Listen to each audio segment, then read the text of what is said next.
Global trade confusion is back.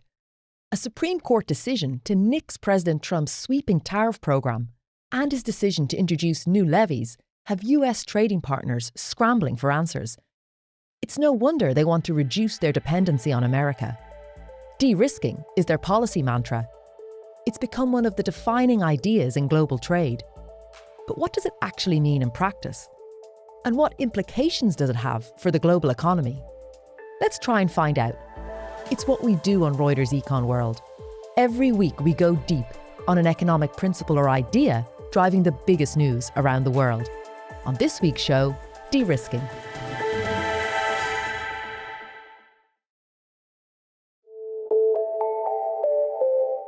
If you're looking for de-risking in the classical texts of economics, forget it. It's a modern term, originally used by bankers to describe cutting ties with high-risk clients. It morphed into a geopolitical policy back in 2023, when European Commission President Ursula von der Leyen used it to describe the bloc's new approach to China. I believe it is neither viable nor in Europe's interest to decouple from China. Our relations are not black or white, and our response cannot be either. And this is why we need to focus on de-risk, not decouple. The term was quickly adopted by the Biden administration and by the G7 grouping of industrialized nations. Again, all focusing on how to deal with China. You see, they realized during the COVID pandemic that they were way too reliant on Beijing for the supply of critical products and inputs. It left them open to the threat of economic coercion when economic policies are weaponized to achieve geopolitical goals. Fast forward to this year, and de-risking is very much back in vogue, but with a new twist. Now, it's all about America. Trump's use of tariffs for political leverage and his designs on Greenland have America's allies looking to diversify away from the US of A. Speaking at the World Economic Forum in Davos, Canadian Prime Minister Mark Carney called on the world's middle powers to work together. To help solve global problems, we're pursuing variable geometry. In other words, different coalitions for different issues based on common values and interests. The powerful have their power. But we have something too. The capacity to stop pretending, to name reality, to build our strength at home, and to act together. So how exactly are America's allies de-risking from their main economic partner? And what else can we expect? To talk it all through, I'm joined today by Mike Dolan, our Editor-at-large for Financial Markets and Financial Institutions, and also the host of Morning Bid. Hey, Mike. Hi, Carmel. How are you doing? I'm good. I hear it's sunny in London. Lucky you. For a change. It's 40 days and 40 nights of rain here. Enjoy it. Enjoy it. I'm just jealous. Mike, when this kind of buzzword first emerged in sort of geopolitical terms, it was all about China, wasn't it? It was about de-risking from China. But fast forward to now, it seems to be very much focused on reducing the dependency to the US, right? About de-risking from DC. Yeah, obviously Trump's return to the White House last year has thrown everything up in the air in terms of certainly the Western alliance and most definitely in terms of international trade and trade agreements. Right. Saw that recently with the Supreme Court decision, right? Absolutely. Knocking down the tariffs. Of course, right. and huge amounts of uncertainty. But I think going back to where we were a year ago, there was a sense in Europe that there were lots of quid pro quos in the relationship with the Trump administration. So we saw at the outset a very clear indication from Trump that the US military umbrella, if you want to think of it that way, over Europe was not guaranteed, and that Europe should step up to the plate and spend more to meet NATO commitments. There was a feeling at that point, particularly with the Ukraine war still raging, that the US backing away from Europe in terms of military support was very risky indeed. And then when Trump came back in with tariffs, his reciprocal tariffs across the world, the whole Liberation Day, April 2nd move, Europe kind of took it on the chin. And I think Lots of people were disappointed with that, thought they should have shown more muscle. But I think there was an assumption that it was a price worth paying to ensure on the political scale, or on the political side of things, certainly with NATO, that the US remained engaged and remained very much a security backup for Europe in a difficult moment, of which many capitals are very, very wary of. So what changed, I think, is what happened at the beginning of this year when Trump went again to use tariffs over a very explosive issue of Greenland territory, which is the sovereign territory of Denmark, at least right now. I think there was a sense in Europe that this could run and run. And we saw very quickly that instead of what had happened the previous summer, where it went into negotiation and back and forth, Europe immediately began to reach for retaliatory measures on trade and also on this ACI instrument. The anti-coercion instrument. The anti-coercion instrument, indeed. Something possibly designed for China now that was being at least considered as possible use in any trade standoff with the United States. I mean, that is quite extraordinary for such close allies over many decades to have got to that point. And Europe is, as you know, spending enormous amounts of new money on rearmament and building up of its own defense forces. And so when we get back to our buzzword, de-risking then becomes not something that you game out with possible events in China or Taiwan, but it becomes something that ultimately you have to think about vis-a-vis Washington. On a practical level, Mike, what can countries actually do to de-risk economically from one another? Like, Europe doesn't want an economic divorce from the US. We mentioned its anti-coercion instrument. It hasn't actually deployed that against the US. I mean, that's the nuclear option, right? That could mean taxes on US tech giants, a ban on American firms bidding for public contracts, curbs on US investments. But Europe needs US money, it needs US tech. So what can it do to reduce dependency? In trade, clearly tariffs are one route where a government can at least start to redirect trade, shall we say.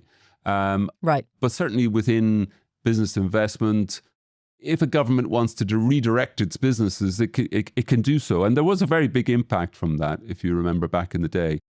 One thing I would point out, that if you again look at the United States and China, that while world trade has continued to expand, surprise, surprise, last year, despite all of the disruption, the bilateral trade between the United States and China has fallen off a cliff. It has fallen extremely sharply. So that trade is obviously going somewhere else. And I guess when Europe comes into the middle of this, and if we want to focus on Europe's position, you then have a situation where a lot of people have worried and fretted about China rerouting a lot of its potential supply surplus and exports to Europe instead. If the US is no longer a direct bilateral market that's viable for it, is it? And of course, Europe then is back in this situation of, does it embrace China when it's worried about de-risking from Washington? And what are the costs of that for Europe? Or does it ultimately have to de-risk from both and rely on itself more fundamentally? It's funny, isn't it? Like, originally, de-risking was focused on China, but even though, say, for instance, US imports from China have fallen a lot, China has hit a record trade surplus last year. It has rerouted its trade through other countries, and you are seeing that. It kind of shows that for Europe, but also for the US, it is very difficult to de-risk, isn't it? Even on trade levels alone. Yeah, and of course, it comes down to the idea that if you ultimately de-risk from everyone, either then you have to be completely self-sufficient.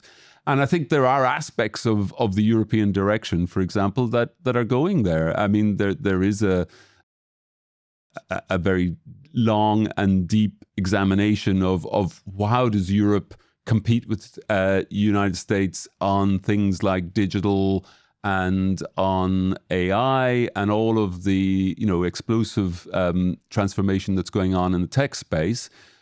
That's part of the long-term European plan to up innovation and digital in that regard.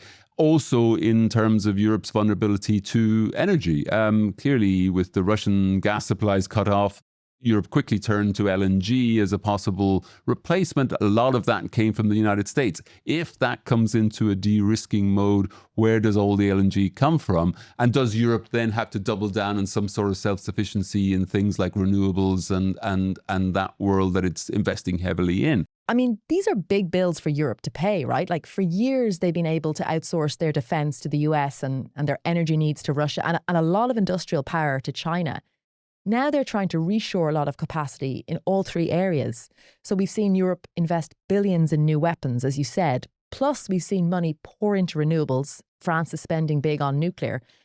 But it seems like maybe the biggest challenge will be rebuilding the industrial base. Yeah, so if you're serious about talking of de-risking, there's an awful lot of intertwined connections that you would have to unravel with uncertain consequences, of course. But I would say the situation is serious enough that some of that is actually being genuinely discussed, and you may not have great control of it, and that's the problem with geopolitics. Is of course that it's often two sides. If the de-risking happens, it's not necessarily at your behest. It's coming at you. What can you do in advance, I guess, is the issue. And self-sufficiency or home bias, maybe in investing. Mm-hmm.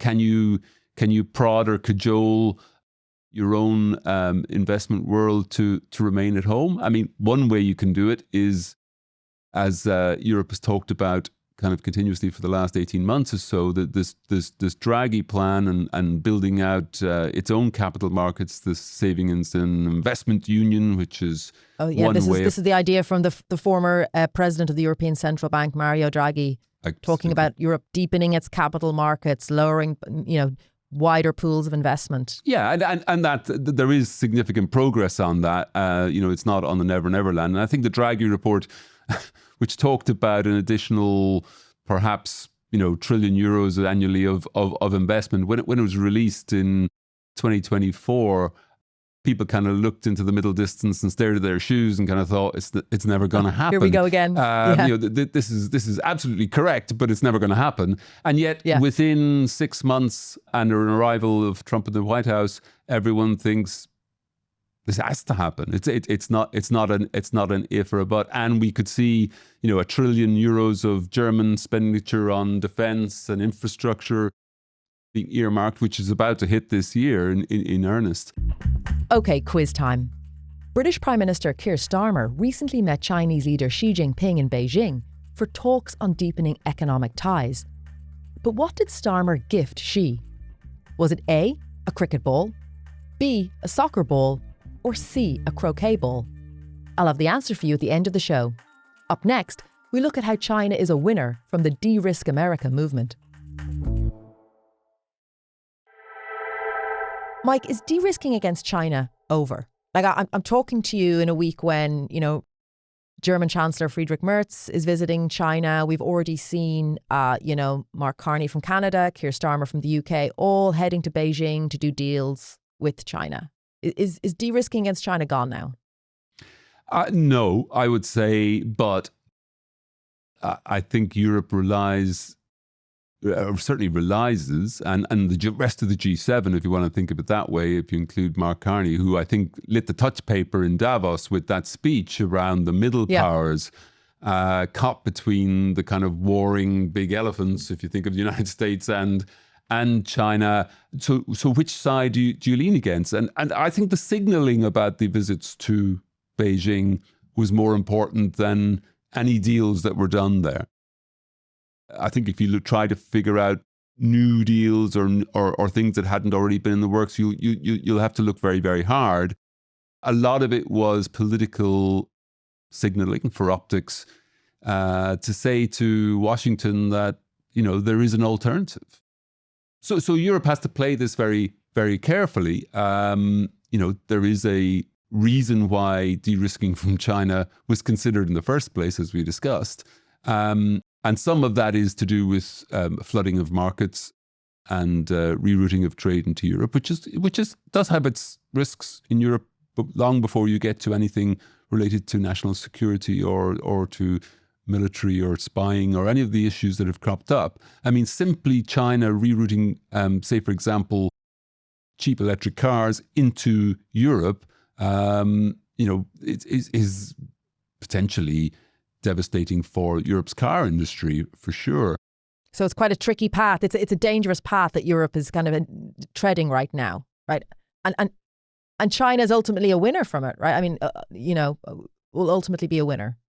It has to be, I guess, and you have to wonder: is this something that was considered in Washington when Trump came to power as a likely outcome? Does this undermine the whole U.S. rivalry with China if China is simply embraced by all the former U.S. allies, or at least allies that were a lot closer to the United States prior to this year?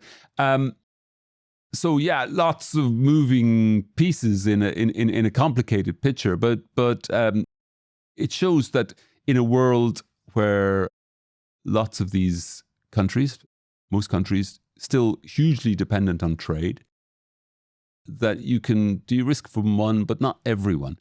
Right. And for the US in particular, the dollar is at the center of all of this, right? It's very, very difficult to reduce your dependency on the dollar. Yeah, the dollar is the world's dominant currency by some distance, for all of the hand-wringing and all the fretting about it over the years. For that, we're talking about dollar's use in world trade and in invoicing, in the denomination of commodities, in central bank reserves. The US does have a huge amount of leverage in that, in the sense that cutting off any country from access to that dollar financing or access to use of that dollar or clearing those dollars is still a very, very big weapon indeed. And the US has the ability to be able to wield that stick. And we saw that in Russia, for example. We saw it in many other countries around the world. In terms of the sanctions against Russia for the war in Ukraine. The financial sanctions are the dollar system allows the US to impose financial sanctions like no other country can. But this again goes back to our earlier story that's not immutable. I mean, the movements in world currency dominance, if you like, are often glacial. But it's not as if they're set in stone. They don't have to be there forever. And I think Europe is making a very big play, much like the other things that we discussed, to be more self-sufficient in some respects, boosting this idea of the use of euro around the world, because it does bestow the US a very big privilege, certainly in terms of the investment flows and the how it helps servicing costs of countries' debts, of course, but also in that ability to be able to project power through it. And we are seeing Europe's efforts to boost use of the euro. Like last week, the European Central Bank said it would allow companies outside the bloc to borrow in euros. It's wonky, but it's significant, that kind of access to finance. But it's really only a start. Europe has to go further and further down these routes if it does want to have any significant de-risking, whether it's from the United States or from China. It must build its own system that it can rely on itself without having to, as it has done for decades, relied on American security or American digital companies or all the things that have felt in a world of globalization when everyone's an ally and everyone's happy with each other and there's no sense of any friction, that you can simply pick this stuff off the shelf and it's available. That's not the world we're going into. That level of friction, both on a political and on a trade basis, is likely to rise quite significantly. And if you're in the realms of de-risking, you want to make sure that you're not over-reliant. If you're enjoying watching Mike on this show, why not get a daily dose of them during the week? Check out his Markets podcast, Morning Bid, wherever you get your podcasts. Up next, we get into what happens when trade policy butts up against economic orthodoxy.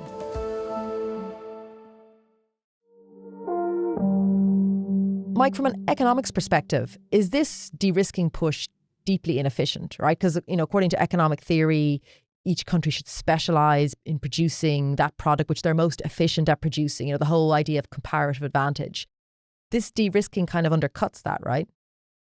Yeah, it would in theory, for sure. I mean, there is reams and reams and reams of text going back decades, if not hundreds of years, about this idea of comparative advantage in trade. And, you can go back thousands of years, tens of thousands of years, where the whole advancement of humanity is about trading ideas and trading goods and innovations. And so there's no doubt that trade is seen as a positive. I suppose at this moment, we're not seeing necessarily a rollback from the idea of trade. We're just seeing it twinned with another priority, which is one of national security. And will it damage the finer aspects of global trade? Most likely it will. It'll make it inefficient and more difficult. It could potentially see skews and potentially rerouting. More expensive? More expensive for the consumer? Not necessarily. I mean, you could see all sorts of offshoots. I mean, we talked earlier on quite a bit about, for Europe, for example, it could mean that you do get a huge rerouting of Chinese goods to Europe, which could in fact make, could have a almost equally pernicious impact on a deflationary basis. Yeah. In the United States, of course, higher tariffs are usually paid. I think as a controversial New York Fed paper outlined last week. Yeah. Paid by 90% paid by American businesses and households. So it's a tax that does make the cost of living worse for you in the US. How worried, Mike, should the US be from all this talk of de-risking, if at all? Well, it's very hard to gauge because, of course, so much of what's gone in the last year has been very deliberate. The whole Trump plan on trade and trade tariffs and protectionism is very much his signature economic policy. It was what he went to campaign on. It's what he got comfortably won an election on. And he's now rolling that out. Yes, it's disruptive. But he's also being hit with curveballs, though, isn't he? Well, like that's the Supreme Court, right? Yeah, I mean that's true, but he will repurpose those. There's no doubt. I mean, it's messy as hell. I think most people understand that this is not the kind of clean and easy way of just simply kind of using tariffs to get your political ends. And of course, the convenience of Trump using executive power to impose tariffs is that he then, as with Greenland, could use them for other issues that were not related to trade at all, that they were related to political issues or maybe territorial issues. And so that is the Supreme Court cutting across the use of emergency powers like that at an executive level is very important, of course. But it does still allow him to push ahead with trade protectionism and tariffs through other means. It's just slightly clumsier and they take longer to get about. It does raise the stakes massively in terms of the midterm elections this year, of course, because an awful lot of the other measures he would have to fall back on will rely on congressional approval. But, does this hurt the United States? The way the Trump macro team will look at this is the way in which they painted it for the American public going into the election in 24, which was that this is all part of some grand picture of global imbalances. The US has been running huge deficits, which are detrimental to the United States because it effectively deindustrialized the United States. That was what they said, that effectively US manufacturing was undercut and the dollar was overvalued by the recycling of foreign savings into Wall Street, which is something that's important in this discussion simply because if Trump is successful in raising tariffs and getting that trade deficit down and reindustrializing America, then he has to accept that there'll be less foreign money flowing in to Wall Street assets. So that's a risk for them. Because the quid pro quo was the rest of the world sells all our products into the US, but then we recycle those dollars back onto Wall Street, back into the US financial system. So that's the other side of it. That's what sustains those deficits. Right. And, those deficits, the Trump complaint about this is that the money that goes into Wall Street goes into a different set of people than it came out of via the deindustrialization and Rust Belt, which is why he appeals so much to working class Americans, because they see that too. So lots of the Rust Belt in the States sees the last 30, 40 years of the global trading system as something that absolutely eviscerated large parts of their livelihoods and their businesses or their available work.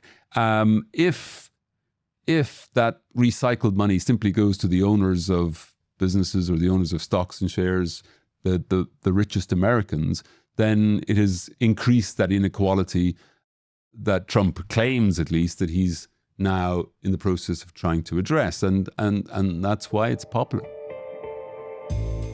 Before we get to the final part of the show, a shout out to the weekly newsletter that accompanies it. Also called Reuters Econ World, it arrives into your inbox every Thursday, showcasing the best of Reuters economics and finance coverage. We'll put a link to the sign-up page in the show notes. For the final part of this episode, we look at what de-risking means for globalization and the consumer. Does this mean, though, the end of globalization? Because it's interesting, it's not that other countries that have been faced with these tariffs, they're not then turning around and slapping tariffs on US goods. They're going off and doing trade deals with other countries. So is it a case of sort of more regionalization rather than the end of globalization?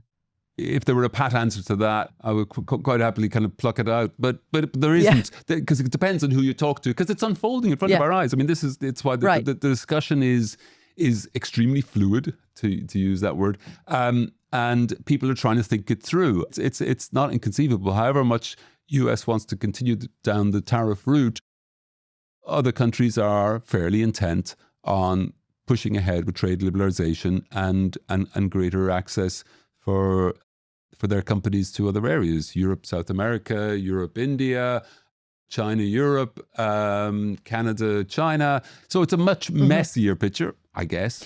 It's a much more transactional picture, if you want to use the Trumpist view of the world. Yeah, or as Carney said, principled but pragmatic. In other words, you could do a trade deal with a country that perhaps doesn't necessarily align with your views on human rights or how political systems work, but in terms of goods and services, you can agree a deal. So a more pragmatic, multipolar world, perhaps. Exactly that, and exactly explains, as you were getting to earlier on, about the moves, the difficult moves to Beijing.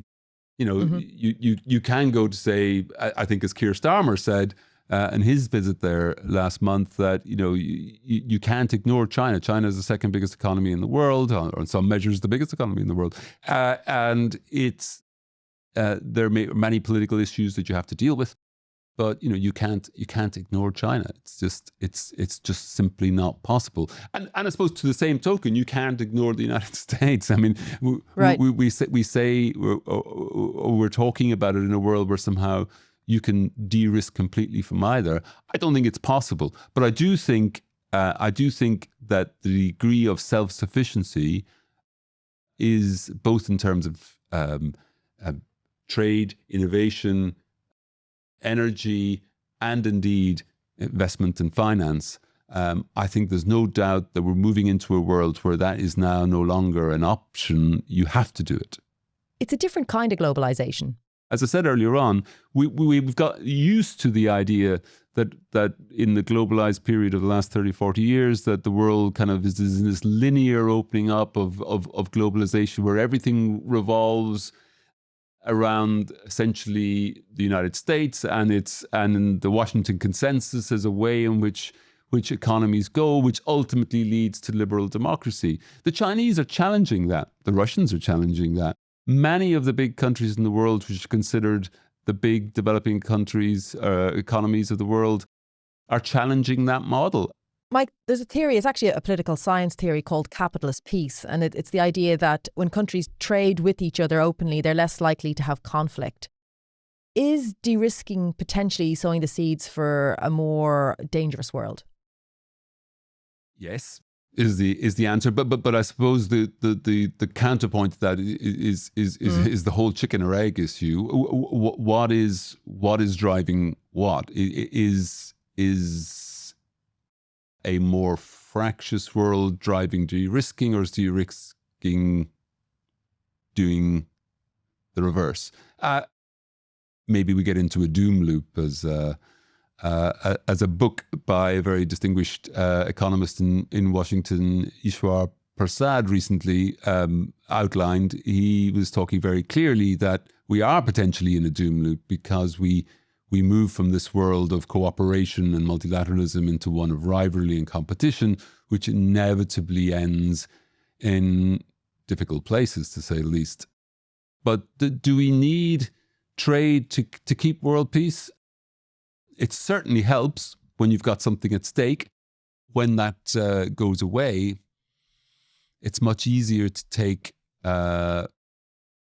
political directions that we've seen over the last 12, 18 months.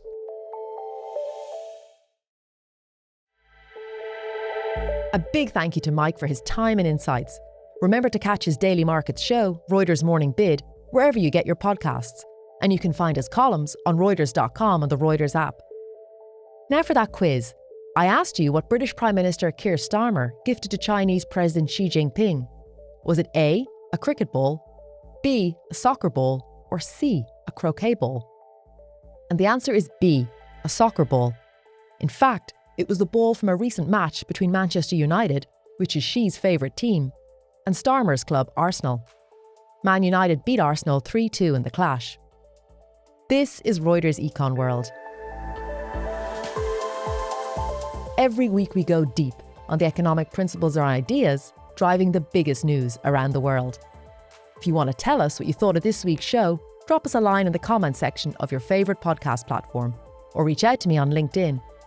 This episode was produced by Ethan Plotkin. Sound design, music composition and engineering was by Josh Summer. Our executive producer is Lila de Kretzer. Remember, for all your daily news, check out Reuters World News on the Reuters app or wherever you listen to your podcasts.